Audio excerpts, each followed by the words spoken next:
Olá, irmãos da Igreja Presbiteriana de Aracruz. Eu sou o pastor Gustavo, pastor da Igreja Presbiteriana do Brasil, ligado ao Presbitério Leste de São Paulo.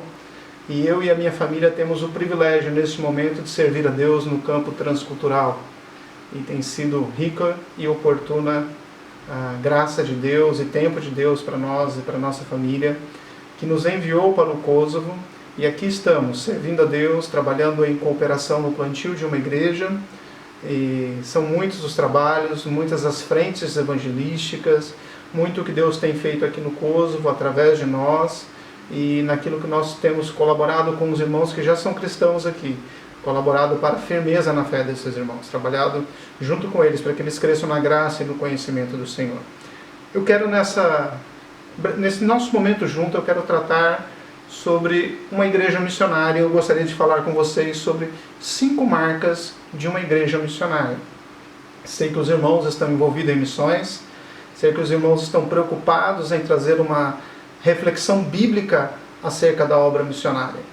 E eu creio também que é muito oportuno dizer que a nossa convicção teológica, a nossa visão sobre Deus, a forma como nós entendemos o agir de Deus, nos ajuda a termos uma postura em relação a missões que seja reflexo das Escrituras, o que Deus pede de nós, de como Deus trabalha através da sua igreja. Abra sua Bíblia em Atos, capítulo de número 1, versículo de número 8. São palavras de Jesus direcionadas aos seus discípulos e diz assim: Mas recebereis poder ao descer sobre vós o Espírito Santo, e sereis minhas testemunhas, tanto em Jerusalém, como em toda a Judéia e Samaria, e até os confins da terra. Jesus está aqui ressurreto, ele aparece para os seus discípulos, ele os encoraja, ele os fortalece, ele fala sobre o seu retorno, sobre a sua segunda vinda, mas agora ele está tratando com os discípulos, no início da igreja, sobre um revestimento vindo do alto, sobre a manifestação do Espírito Santo, sobre a vinda do Espírito Santo, sobre o derramar do Espírito Santo, sobre o propósito da vinda do Espírito Santo na vida da igreja. E eu gostaria de ver aqui com os irmãos qual é a função do Espírito Santo para essa igreja que está nascendo em Atos dos Apóstolos. Diz o texto que o Espírito Santo virá sobre eles e eles serão testemunhas de Jesus. O propósito dessa igreja, a primeira marca dessa igreja, é que ela é capacitada pelo Espírito Santo. Capacitada para ser testemunha. Capacitada para pregar as boas novas da salvação. Capacitada para viver o reino de Deus e manifestar esse reino de Deus e proclamar esse reino de Deus àqueles que nunca ouviram. Para levar uma mensagem transformadora ao mundo que vive em pecado. Para levar aqueles que vivem alienados aos valores do reino de Deus e ao próprio Deus, o conhecimento do verdadeiro Deus. Essa igreja, então, mais do que falar qualquer palavra, ela fala da palavra que ela aprendeu do Senhor Jesus Cristo, movida, fortalecida e encorajada pelo agir do Espírito Santo. É impossível que nós sejamos uma igreja missionária se não formos movidos pelo Espírito Santo de Deus. Se não entendermos que o revestimento para a proclamação é uma dependência nossa do Senhor. Eu gosto de citar 3 princípios básicos quando eu começo a falar de missões. Primeiro, a missão é de Deus. É Deus que tem salvo pecadores. Segunda, a missão é realizada por Deus. É Deus que deu o seu Filho, que morreu na cruz, padeceu por nós e nos transportou do reino das trevas para o reino da luz, o reino do seu Filho. Terceiro lugar, Deus nos usa como igreja, não para salvar pessoas, mas para proclamar o Evangelho, para que Ele manifeste a sua salvação.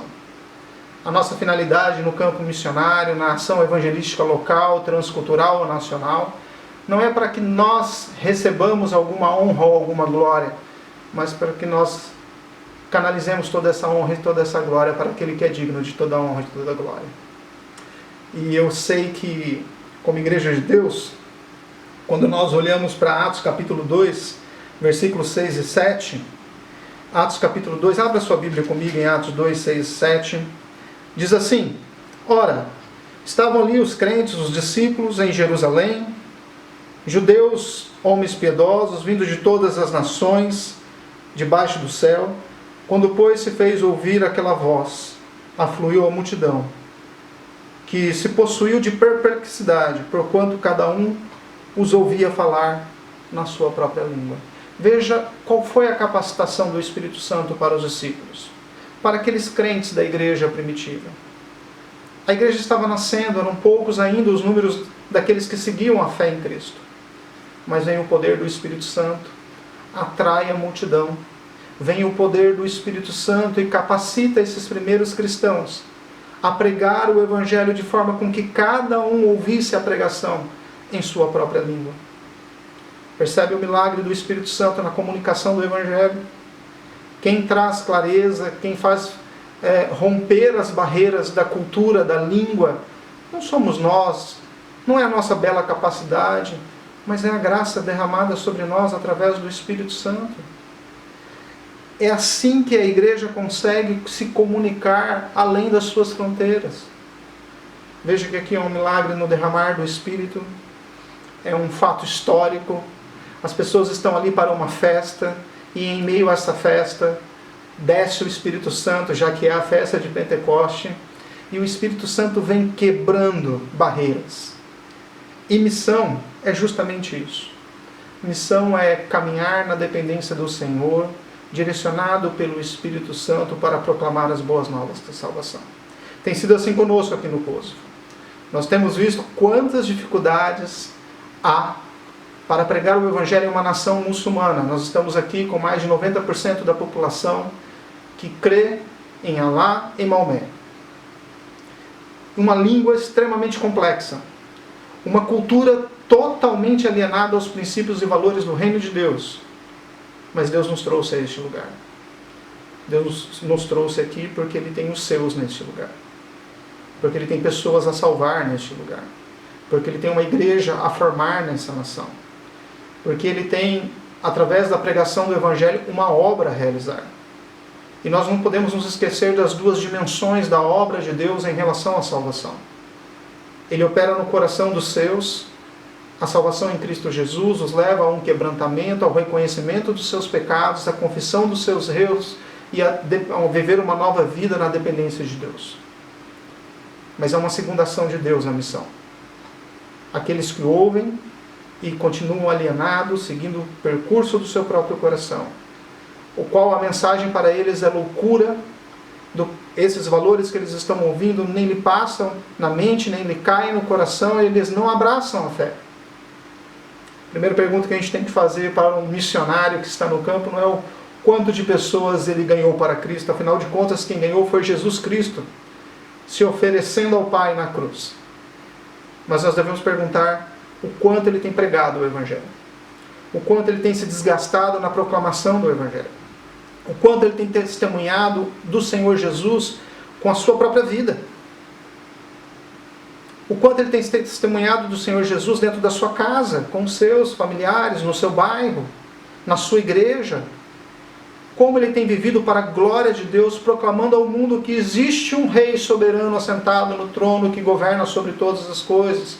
Que existe um Cordeiro de Deus que, vindo ao mundo, resgatou o homem perdido para que esse homem fosse reconciliado com o Pai. Essa característica de romper barreiras linguísticas é uma demonstração de que, quando somos levados ao campo missionário, veja, há uma diferença entre aquele que vai e aquele que é enviado. Aquele que vai se move por si mesmo, pelo seu próprio coração. Mas aquele que é enviado, ele é enviado debaixo da ordem de Deus, aprovado pela sua igreja, preparado para a boa obra e chega ao campo.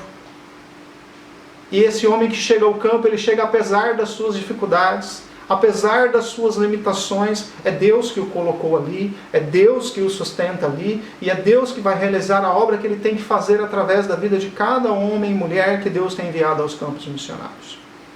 Afinal de contas, quem plantou essa semente, quem nos deu a palavra da salvação, não fomos nós mesmos.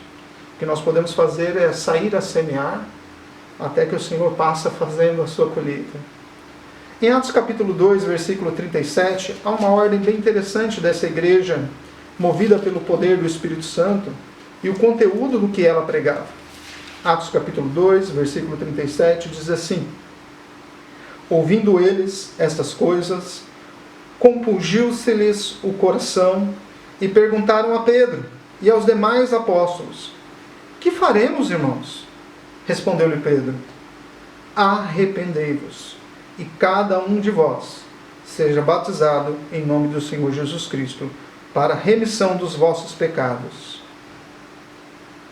Percebe como a igreja que nasce debaixo do derramar do Espírito Santo, do revestir do alto, da capacidade que é fruto da promessa do Senhor Jesus de que enviaria o Espírito Santo.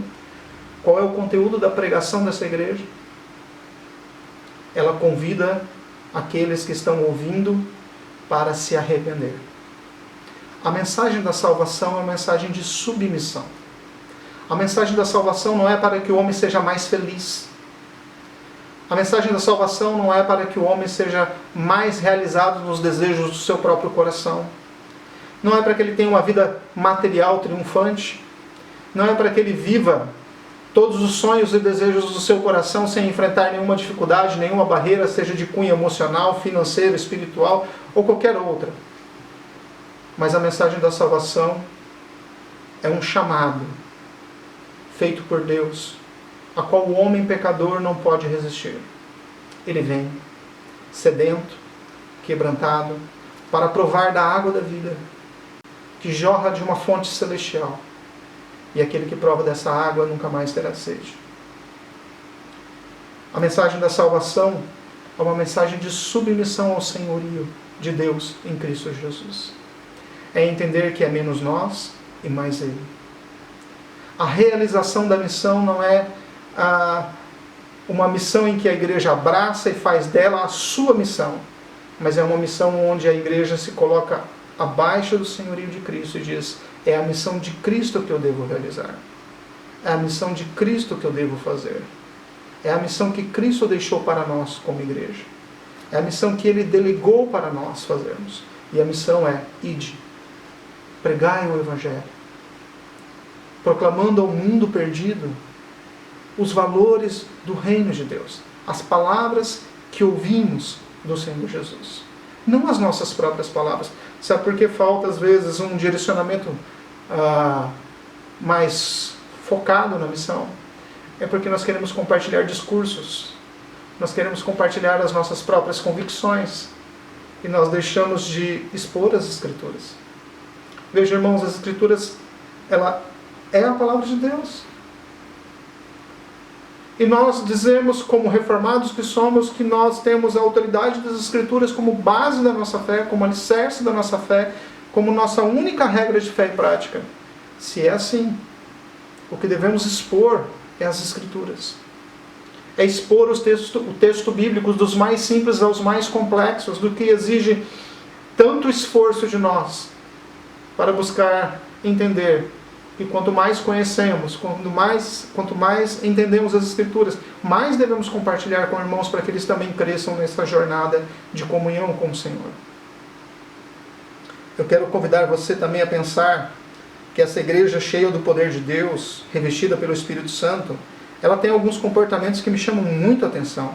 Atos capítulo 2, versículo 42, diz que essa igreja, em primeiro lugar, ela vivia sobre a doutrina dos apóstolos. Missão nasce de uma visão correta sobre quem é Jesus. Missão nasce sobre uma visão correta de quem eu sou, de quem é Deus.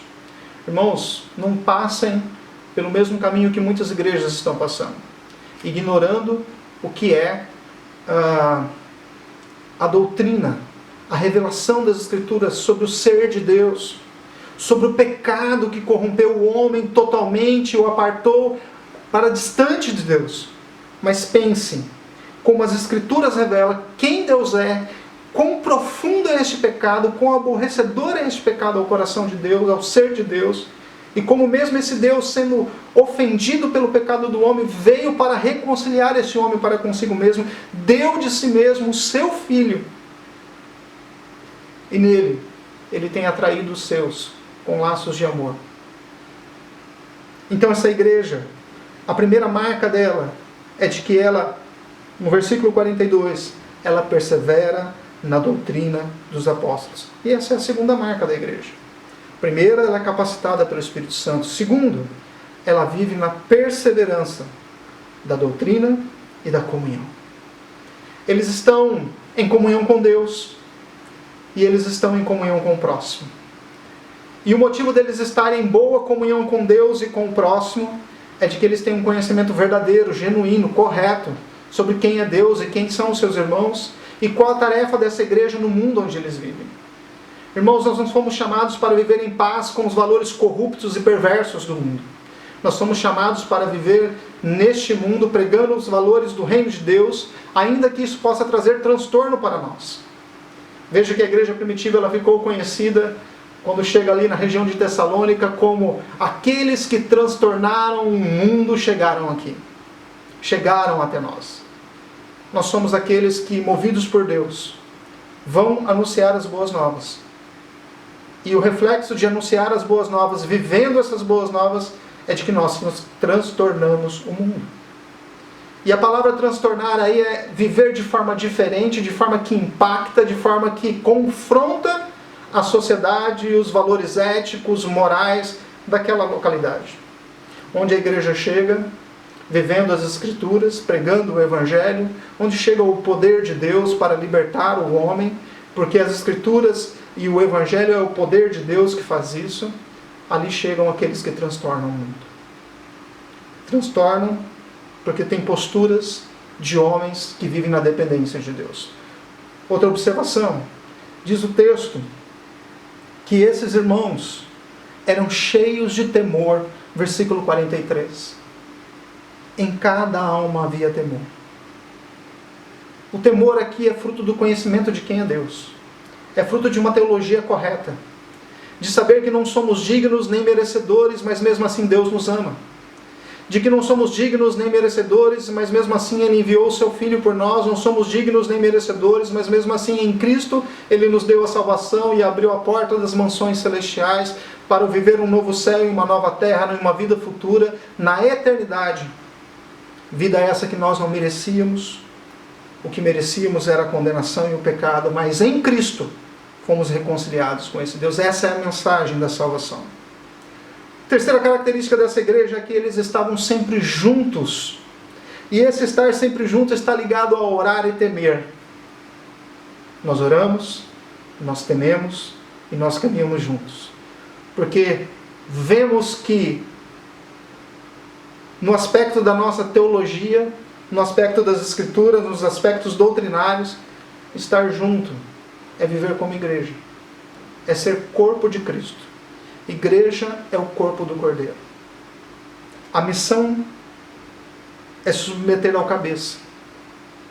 É estar ligado ao cabeça desse corpo. E quem é o cabeça da igreja? O cabeça da igreja é Cristo. Outro aspecto que esse texto de Atos 2, 42 até o versículo 47 destaca é que esses irmãos, eles tinham a capacidade de cuidar uns dos outros. Versículo 45. Nós oramos, nós tememos, nós caminhamos juntos e nós cuidamos uns dos outros. Esse é um aspecto importante da missão da igreja. A missão da igreja tem dois direcionamentos, para fora e para dentro.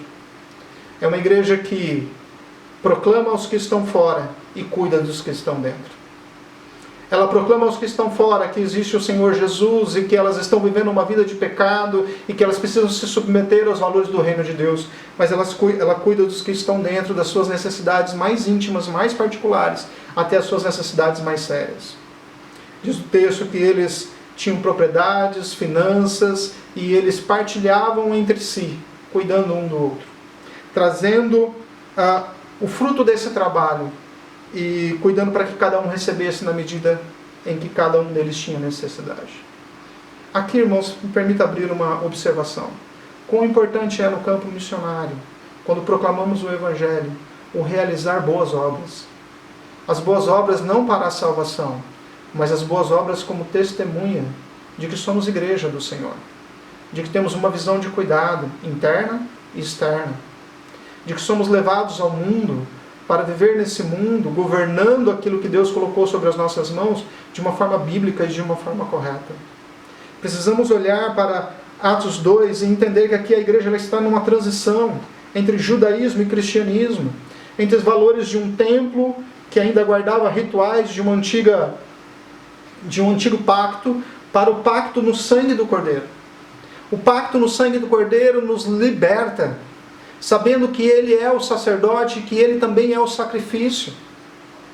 E que agora não precisa mais de cordeiro, de sangue de animais, porque o Cordeiro de Deus foi sacrificado.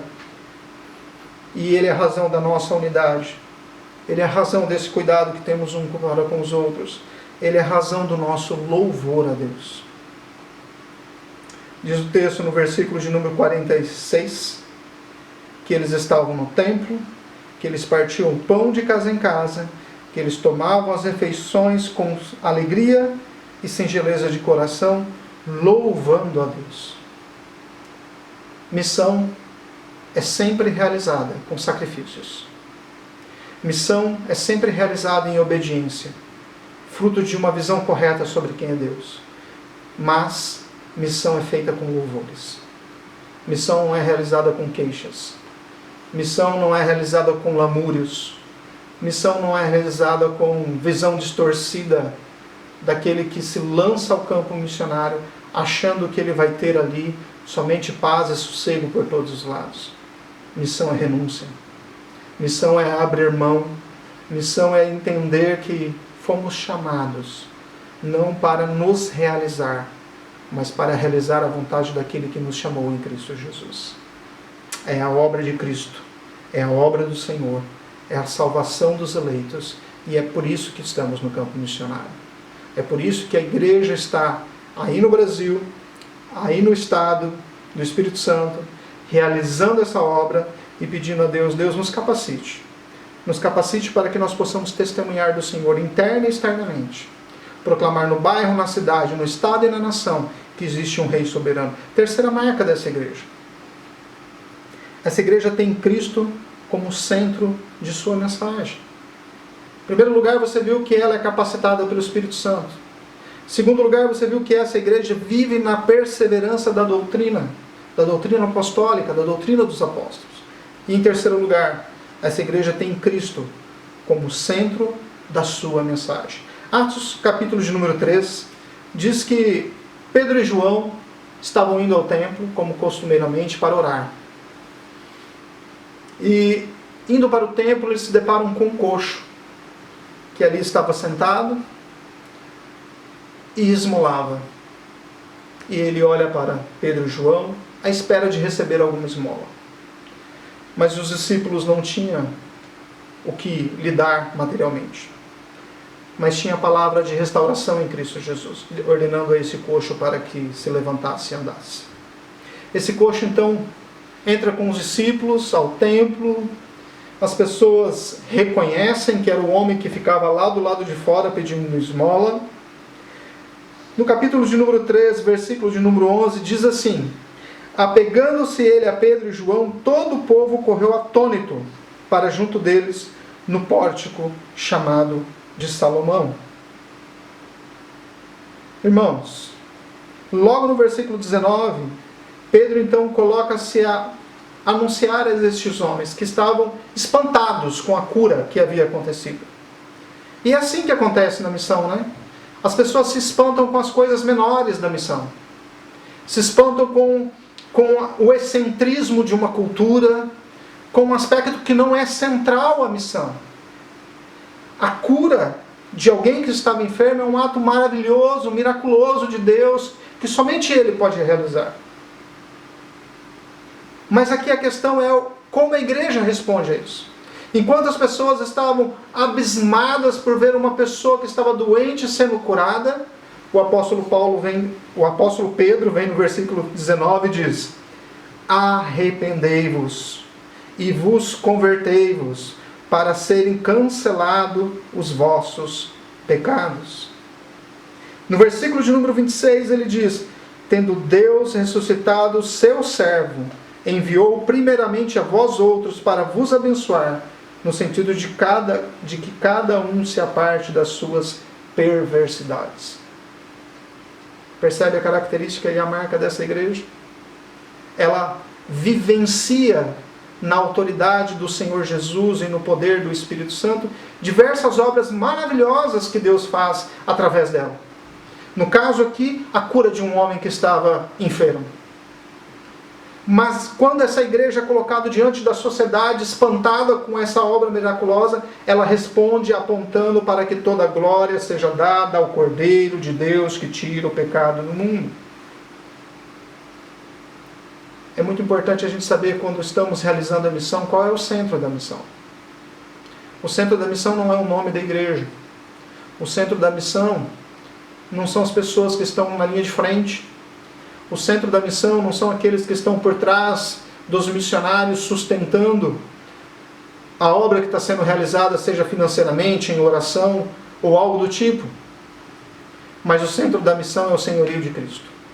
Que mesmo nos dias de adversidade, mesmo nos dias mais complexos que a missão possa enfrentar e passar, é Ele que sustenta aqueles que estão proclamando o Evangelho. É Ele que sustenta a obra de missão, porque é uma obra dele. Sempre quando somos colocados em evidência, diante do trabalho que realizamos, vejam, às vezes as pessoas entram em contato conosco e dizem assim: meu irmão, que bênção, hein? Deixar o Brasil, a família, o emprego, os bens, e ir ao campo missionário. Que sacrifício, que coisa linda. Irmãos, realmente não é fácil. A renúncia não é fácil. Nós temos 2 filhos, em idades distintas, adolescência, pré-adolescência. Eles estão crescendo longe do seu país, longe dos seus familiares, deixaram no Brasil várias coisas, abraçaram a visão de estar no campo juntamente conosco, abraçaram a ideia de servir o país onde estamos, proclamando o Evangelho da Salvação, com todas as dificuldades que nós e eles enfrentamos. Mas apesar disso, toda vez que somos colocados em alguma evidência, por causa do trabalho missionário, a gente sempre diz: toda glória, toda honra e todo louvor seja dado a Deus. Eu sou um privilegiado, meu irmão, apesar de várias dificuldades. Eu sou grato a Deus por poder participar daquilo que Ele tem feito nesse lugar. E eu falo sempre que, apesar de mim, porque eu sou tão pequeno e posso tão poucas coisas ainda, diante de uma cultura tão diversa, diante de uma língua tão complicada, eu ainda posso tão pouco. Mas é maravilhoso ver o que Deus tem feito através do tão pouco que nós temos realizado, através do tão pouco que nós temos podido colaborar ainda. Mas o que nós pedimos sempre a Deus é que: Deus, abra portas, mais portas, para que nós possamos pregar o Evangelho. Nos dê mais oportunidade e nos dê intrepidez para proclamarmos em Cristo a salvação. Coloque sempre Cristo em evidência. A nossa cristologia, a nossa visão sobre quem é o nosso Salvador, quem é o nosso Redentor, que autoridade Ele tem, a nossa visão de que a salvação já foi conquistada, que o preço já foi pago, é na cruz, de que os eleitos virão e se submeterão ao Cordeiro de Deus, deve mover a nossa missão. Porque o Cordeiro Deus estabeleceu que através do Cordeiro e a mensagem dada à igreja do Evangelho é o meio pelo qual Deus irá trazer esses eleitos para conhecê-lo, para andar com Ele, para nascer de novo, para viver uma nova vida. Entenderam? Como é importante isso? Coloque Cristo sempre em evidência. Quarta, a igreja ela é perseguida por causa da sua fidelidade. Versículo 2 do capítulo 4 diz assim: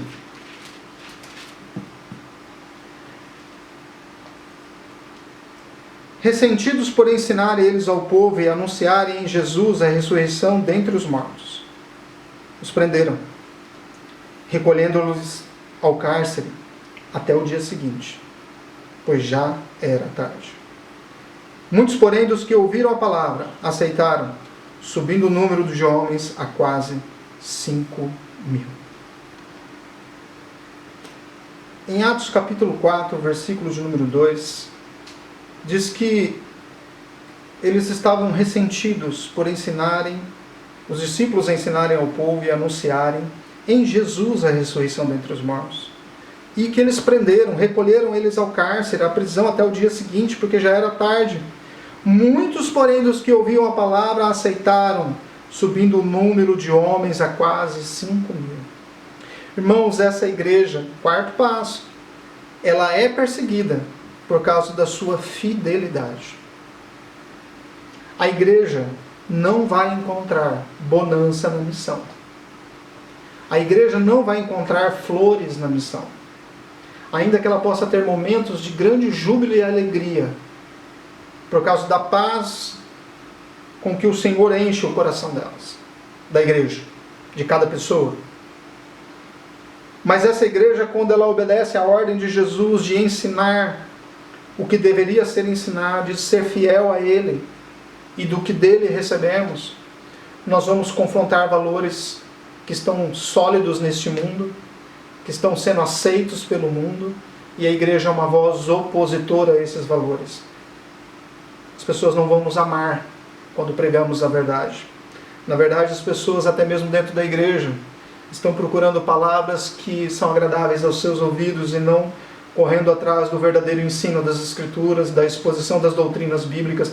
Na verdade, tem até muito cristão dizendo assim: olha, eu não me preocupo muito com doutrina. Olha, irmão, você está errado. Você está equivocado. Você precisa ouvir o que as Escrituras dizem. O que a Escritura manifesta são as doutrinas sagradas, são os ensinamentos de Deus, e você deve amá-lo sobre todas as coisas. Você não deve abrir mão das doutrinas corretas das Escrituras, para não ser enganado e levado por qualquer doutrina que possa soprar aí ao nosso redor no decorrer dos anos. Os apóstolos estavam sendo presos por anunciar a Jesus, e em Jesus, a ressurreição dos mortos. Veja que para os gregos e para parte do público que os apóstolos estavam anunciando, a ressurreição dos mortos era um obstáculo. Se você passar alguns capítulos adiante, chegar na presença de Paulo em Tessalônica, depois ele desce a Bereia, chegando a Atenas. Quando ele chega a Atenas, ele está anunciando Cristo, as pessoas estão ouvindo ele. Mas quando ele fala da ressurreição dos mortos, eles esnobam, eles deixam isso para lá, nós não vamos ouvir mais esse falastrão, esse paloreiro, e depois a gente ouve isso daí. Porque, irmãos, as pessoas hoje têm comichões nos ouvidos, elas não querem ouvir a verdade, elas não querem ser confrontados. Na verdade, elas dizem: eu creio nisso, mas por que você crê? Eu não sei, mas eu creio. Elas não têm base, elas não conseguem dar resposta à sua fé. E quando os discípulos chegam e dizem: olha, há uma ressurreição, uma nova vida em Cristo Jesus para aqueles que morreram. Há uma vida eterna. Isso escandaliza. É a loucura da pregação. Eles estavam ensinando a exclusividade de Cristo. Somente em Cristo há a ressurreição dos mortos. Irmãos, as pessoas não se chocam tanto quando você diz que há um rei que se assenta no trono soberano e que é o Senhor Jesus. As pessoas dizem: entendi, isso é mais uma divindade, mais um Deus, mais uma religião. Mas Jesus não disse isso. Ele disse: eu sou o caminho. Ele disse: eu sou a verdade, eu sou a vida. Eu não sou uma das opções religiosas que o mundo tem, mas eu sou o único caminho para se chegar ao Pai. O ensino da exclusividade de Cristo vai contra qualquer valor pluralista que esse mundo moderno possa estar enfrentando. Nós vivemos hoje aqui na Europa em meio àquilo que é conhecido na sociologia como uma sociedade líquida. As pessoas não sabem nem por que estão fazendo algo, elas só estão fazendo, elas estão ligadas no automático. A sociedade líquida é isso, né? As pessoas correm sem saber a direção, nem sabem por que acordam, por que deitam, por que trabalham. Elas simplesmente fazem porque é absurdo você estar parado. Então é uma geração que vive de ativismo, estão querendo fazer tudo, mas não sabem a razão do porquê estão fazendo. A igreja tem uma mensagem para este mundo: que todos esses valores que eles estão construindo sem saber para onde estão indo, só lhes afastam de Deus. O caminho para Deus é um só, e passa pelo seu Filho Jesus Cristo. Não há salvação em nenhum outro. Capítulo 4, versículo 12 de Atos. Só em Jesus há a verdadeira salvação. Por que eu estou dizendo isso, dando ênfase nesse quarto ponto? Porque nós pensamos que estar em missão tem dois extremos. Aquela pessoa que vive em lugares receptivos ao Evangelho e aquela que vive em meio à igreja perseguida. E nós categorizamos isso, montamos um ranking de igrejas, de locais hostis ao Evangelho. Realmente esses locais existem. E realmente há locais muito perigosos. Mas essa é uma característica da pregação do Evangelho. Hostilidade, não receptividade, escárnio, falarem contra, mentirem, se levantarem contra a igreja, contra a mensagem que está sendo proclamada, quando ela está sendo fiel às Escrituras. Sabe por que em vários cantos do mundo a igreja encontra muito conforto? É porque ela tem se calado. Ela não tem anunciado as boas novas. Ela não tem confrontado a cultura que está ao seu redor. Ela tem tomado forma dessa sociedade líquida. Ela também não sabe muito bem de onde vem e para onde vai. Ela simplesmente está fazendo as coisas no automático. Programação após programação, culto após culto. Por que fazemos isso? Porque aprendemos e seguimos. Mas ela para de buscar a razão de cada ação dela. Ela para de refletir nas Escrituras. Quinto ponto. Uma igreja que não se cala. É uma igreja que proclama sem cessar. Dentro do cárcere, ela prega. Na praça, ela prega. Nas sinagogas, ela proclama. Diante das autoridades, ela não fecha os seus lábios. Isso demonstra para mim algo que está lá em Atos capítulo 4, versículo 20, que diz assim: pois nós não podemos deixar de falar das coisas que vimos e ouvimos. Foi dada uma recomendação para os apóstolos. Olha, vocês vão, mas não falem mais dessa mensagem. As autoridades da cidade não aprovam. E os discípulos já respondem ali mesmo. Olha, isso é impossível. Nós temos uma missão. Nós não podemos negociar essa missão. Nós não podemos negociar os valores dessa missão. Assim nasce o liberalismo. É negociando os princípios imutáveis e valores imutáveis do reino de Deus, da palavra de Deus, e juntando esses valores, que agora ela negocia com os valores que a sociedade deseja, e ela leva então uma mensagem de corrupção. Ela corrompe os valores que ela aprendeu do Senhor Jesus. Mas quando nós mantemos nossos pés, firmamos os nossos pés na sã doutrina, nós não nos calamos e continuamos falando do Deus verdadeiro, do único Deus verdadeiro. Eu quero concluir essa mensagem lembrando aquilo que eu falei na introdução.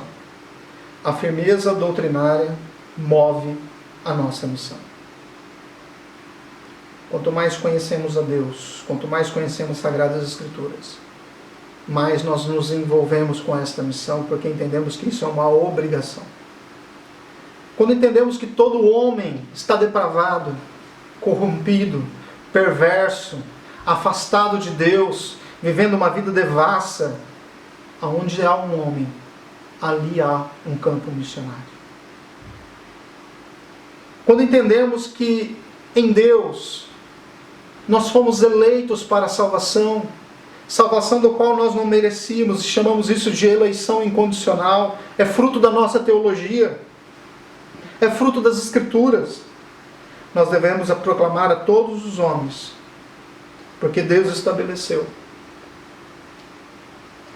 que nós, como igreja, devêssemos levar esse Evangelho até os confins da terra, até que se cumpra o dia, até que se cumpra o número dos eleitos. Irmão, eu quero recapitular com você 5 marcas de uma igreja missionária: capacitada pelo Espírito, vive em perseverança na doutrina e na comunhão. Terceiro, tem Cristo como centro da sua mensagem. Quarto, ela é perseguida por causa da sua fidelidade. Quinto, é uma igreja que não se cala. Seja aí no Espírito Santo, seja aqui no Kosovo, seja onde quer que Deus nos envie, perto ou distante, junto com os nossos familiares, ou nunca mais estando perto dos nossos familiares, nossa dependência de Deus, nossa obediência a Deus, e nós seguiremos até o fim. Deus os abençoe. Eu queria orar por você. Queria orar para que você fosse parte desse corpo de Cristo, que vive em obediência, sabendo que você é um missionário. O chamado de Deus é para que você se envolva naquilo que Deus tem feito na história da salvação. É Deus quem salva pessoas, não é você, não sou eu. A nossa única missão é proclamar. E você pode fazer isso. Capacitado pelo poder do Espírito Santo, conhecendo bem as Sagradas Escrituras. Vamos orar? Pai, muito obrigado. Porque mesmo não conhecendo esses meus irmãos pessoalmente, eu posso aqui estar tão distante, mas ao mesmo tempo tão perto. Distante fisicamente, mas tão perto nas crenças, nos valores, nos princípios que o Senhor nos ensinou. Que o Senhor dê a cada irmão a capacidade para ser um obreiro do Senhor nesse campo.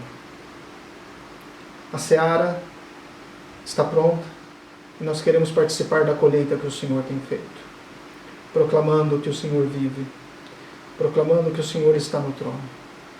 Pai, nos abençoe, nos revista da autoridade do Espírito Santo, porque precisamos de intrepidez. Em nós mesmos não temos ousadia e coragem, mas queremos receber do Senhor toda a capacitação, em nome de Jesus. Amém.